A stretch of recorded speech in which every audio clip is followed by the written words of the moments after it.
Hello viewers, சுவையான சமோசா எப்படி செய்கிறதுன்னு பார்க்கலாம் வாங்க. 1/4 கிலோ மைதா மாவில் தேவையான அளவு தண்ணி, தேவையான அளவு ஆயில் விட்டு சப்பாத்தி மாவு பதத்துக்கு பிசைஞ்சு எடுத்துருக்கேன்.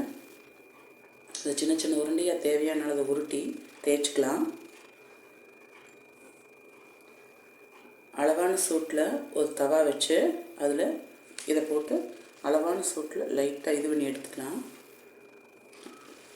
இந்த ரவுண்ட் ஷேப் இருக்கிறது லைட்டாக வெட்டிட்டு அந்த பொடியை வச்சுக்கலாம். அதுக்குள்ளே பச்சை மிளகா, வெங்காயம், கொத்தமல்லி தழை, உப்பு, மிளகாத்தூள் போட்டு அதை கலந்து வச்சுக்கலாம் உள்ளே வைக்கிறதுக்கு. அந்த வெட்டி வச்சதை பொரிச்சு எடுத்து இதுக்குள்ளேயே போட்டு ஒரு கலவை ரெடி பண்ணிக்கலாம். அந்த வெட்டி வச்சதை எடுத்து சமோசா ஷேப்பில் மடித்து மைதா மாவு பேஸ்ட் போட்டு உள்ளே வச்ச கலவையை வச்சு போட்டு மடித்து ஒட்டி பேஸ்ட்டாக வானிலையில் போட்டு பொரிச்சு எடுத்துக்கலாம். சுவையான சமோசா ரெடி. இந்த ஈவினிங்கில் மழை நல்லா பேஞ்சிட்ருக்கு.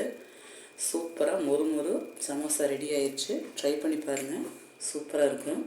இந்த சேனல் பிடிச்சிருந்தால் சப்ஸ்கிரைப் பண்ணுங்கள். தேங்க்யூ.